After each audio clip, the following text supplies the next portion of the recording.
Bonjour à tous et bienvenue sur ma chaîne, j'espère que vous allez bien. Heureuse de vous retrouver pour une nouvelle recette, une nouvelle vidéo, toujours avec les recettes succulentes, les recettes rafraîchissantes pour l'été. Voilà, donc j'ai l'honneur, j'ai le plaisir de vous proposer aujourd'hui ma recette, ma propre recette. Voilà, donc c'est une tarte revisitée, comme vous voyez, à base de grenades, de groseilles sur un palais breton. Croyez-moi, c'est un vrai délice, c'est un vrai régal. Je suis très fière du résultat de ma tarte. C'est une tarte que je réalise pour la première fois et regardez, le résultat est vraiment spectaculaire, comme vous voyez, visuellement et gustativement. Pour plus de détails, je vous invite à regarder l'intégralité de ma vidéo pour bien refaire ma propre recette chez vous. Je commence par la première étape, la préparation de palais breton. Voilà, donc pour cela, j'aurai besoin de 230 g de farine, 11 g de levure chimique, 155 g de beurre ramolli, 130 g de sucre en poudre ainsi que 3 jaunes d'œufs. Voilà, donc je commence par mettre les jaunes d'œufs, 3 jaunes d'œufs et le sucre dans un saladier. Je viens par la suite blanchir ma préparation à l'aide de mon batteur électrique. Voilà, donc je mélange très bien ou bien je bats très bien le sucre et les 3 jaunes d'œufs jusqu'à ce que le mélange blanchisse. J'ajoute par la suite le beurre ramolli. C'est très important d'avoir le beurre très ramolli pour votre palais breton. Voilà, donc pensez de sortir votre beurre de réfrigérateur avant la réalisation de votre recette d'une demi-heure voire 1 heure. En fonction du temps, bien évidemment. Je bats par la suite toujours à l'aide de mon batteur électrique jusqu'à obtention d'une consistance pommade comme vous voyez. Voilà, donc j'essaye de bien travailler à l'aide de ma maryse. Donc je travaille un peu la préparation à l'aide de la maryse. Regardez, donc on obtient une consistance pommade. Ensuite, j'ajoute la levure chimique à ma farine. J'ajoute par la suite la farine et la levure chimique à la préparation précédente en la tamisant bien évidemment.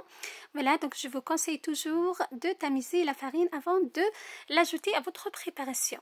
Voilà, pour éviter les gros mots et pour obtenir une préparation lisse. Voilà, donc je mélange très bien pour bien incorporer ou bien pour bien amalgamer tous mes ingrédients et obtenir une pâte très molle, une pâte qui colle au doigt. Voilà, on va la filmer par la suite. On met au réfrigérateur au minimum 1 heure, voire 2 heures. Voilà. Donc là, je vais la filmer et la mettre au réfrigérateur au minimum 1 heure. Donc, je partage régulièrement des recettes sans gluten sur ma chaîne si vous êtes intéressés.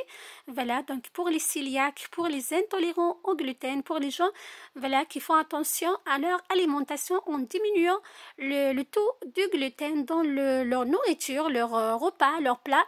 Voilà, je vous invite à jeter un coup d'œil à ma playlist, donc mes recettes sans gluten. Donc là, après 2 heures au frais, donc j'ai laissé ma pâte 2 heures au frais, je la ressors du réfrigérateur, je l'étale. Voilà, avant de l'étaler, je la partage, voilà, en fonction de votre moule à tarte, ou bien le moule, le cercle, voilà, si vous utilisez un cercle pour réaliser vos palais bretons, voilà. J'étale ma pâte entre 2 papiers sulfurisés. Voilà, donc je vous conseille de l'étaler entre 2 papiers sulfurisés pour avoir quelque chose de net, de propre et surtout pour faciliter la tâche, voilà. Ensuite, je retire le papier sulfurisé de dessus, voilà, et je façonne un cercle, comme vous voyez, à l'aide des moules ou bien d'un cercle, je façonne mon palais breton. Je retire l'excédent de la pâte pour réaliser d'autres palais bretons. Donc avec cette pâte, j'ai réalisé 3 palais bretons de 18 cm. Voilà. Donc je mets par la suite au congélateur 20 minutes. Voilà, avant de l'enfourner 25 minutes à 180 degrés. Voilà, donc après 25 minutes à 180 degrés, regardez, mon palais breton est prêt. J'ajuste donc les bordures à l'aide d'un tamis ou bien une passoire. Je vous déconseille d'utiliser une râpe. Voilà, donc vous allez abîmer votre palais breton. Je réserve mon palais de côté. Je passe à la deuxième étape, la préparation de notre crème à base de grenades. Voilà, donc j'aurai besoin de 2 grenades. Voilà, donc on va les éplucher, récupérer les graines et les presser par la suite pour obtenir le jus de grenade. Voilà, Donc, je vous montre également comment éplucher vos grenades à la maison. Et là où il y a les traits, vous suivez à l'aide d'un couteau. Voilà. Et vous retirez les graines. On va les mixer, comme je disais, pour obtenir le jus de grenade. Vous utilisez donc des grenades amères ou bien sucrées, c'est comme vous souhaitez pour votre recette. Voilà. Là, je profite pour vous parler de la maladie cœliaque. Voilà, donc l'intolérance au gluten, c'est une allergie très grave, voilà, qui a des symptômes vraiment très graves.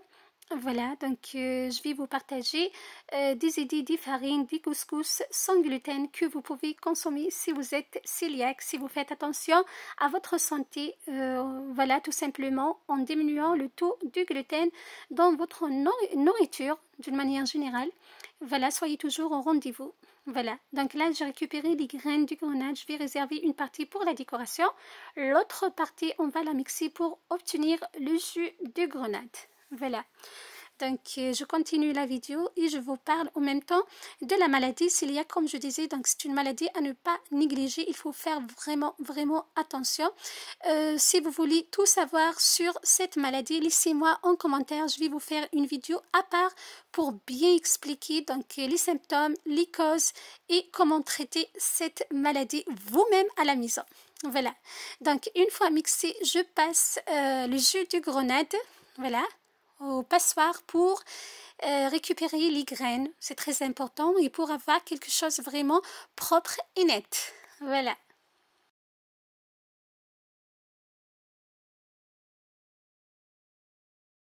Je transvase par la suite le jus, donc le jus obtenu, dans une casserole, je le porte à ébullition. Voilà, donc c'est le même principe qu'une crème pâtissière. Voilà, j'ai réalisé cette crème de la même manière que la crème pâtissière. Entre-temps, je trempe 2 feuilles de gélatine. J'ai utilisé de la gélatine halal, la gélatine bovine, dans de l'eau très froide. J'ai rajouté des glaçons parce qu'il faisait trop chaud lors de la réalisation de ma crème. Je réserve de côté 10 minutes. Je passe directement à l'autre étape. Voilà. Donc là, je casse 3 œufs dans un saladier, comme vous voyez. J'ajoute par la suite 25 g de sucre en poudre et 30 g de maïzena. Là, le sucre est vraiment en fonction de vos envies. Voilà, vous pouvez rajouter plus ou moins. En fonction des grenades également, si vous utilisez des grenades sucrées, vous n'avez pas besoin de rajouter beaucoup de sucre. Par contre, si vous utilisez des grenades donc acides, vous rajoutez plus de sucre. Voilà. Une fois le jus de grenade à ébullition, je le verse progressivement sur ma préparation. Voilà, je mélange au fur et à mesure, c'est très important. Pour ne pas avoir des grumeaux dans votre crème, je la passe au chinois. Voilà, en cas où il reste des graines. Voilà. Pour avoir plus de goût de grenade, j'ai rajouté donc quelques cuillères de sirop de grenadine. Voilà, donc il faut choisir un bon sirop. Voilà. Je remets par la suite ma casserole sur le feu. Voilà, sur un feu très doux. Voilà, donc je mélange sans cesse jusqu'à l'épaississement de ma crème. Comme je disais tout à l'heure, c'est le même principe que la crème pâtissière. Là, comme vous voyez, ma crème est épaisse. Je la retire de feu. Voilà. Je la travaille un peu avec le fouet pour diminuer la température. J'ajoute par la suite les 2 feuilles de gélatine bien essorées. Je mélange à nouveau pour bien dissoudre la gélatine dans ma crème. Voilà. Je débarrasse par la suite dans un saladier. Je couvre au contact. Voilà. Je mets au frais au minimum 1 heure. Voilà, donc jusqu'à complet refroidissement de notre crème pour passer à la prochaine étape, le dressage. Vous pouvez réaliser cette crème à base de grenades et de groseilles si vous le souhaitez. Donc vous mixez les groseilles et les grenades pour obtenir donc, une crème à base des 2 fruits. Voilà. Je réserve ma crème. Voilà, je passe à la 3e étape, montage et décoration. Voilà, donc là, toutes mes préparations sont prêtes. Regardez, le palais breton, il est excellent, il est magnifique. Je vais vous partager donc, la recette de la préparation de palais breton à part. Voilà, donc par-dessus la crème que j'ai mis dans une poche à douille après complet refroidissement. Je finis par les graines de grenade qu'on a réservées tout au début de la vidéo, et les groseilles. Voilà, donc vous pouvez réaliser le palais breton et la crème la veille pour finir la décoration le lendemain. Voilà, pour plus de visuels, j'ai rajouté des feuilles de menthe, ou bien des feuilles de basilic, c'est comme vous souhaitez, et de nappage pour plus de brillance de mes fruits. Voilà, et ma tarte est prête. C'est une tarte vraiment excellente, succulente, pleine de goût, pleine de saveur, pleine de fraîcheur.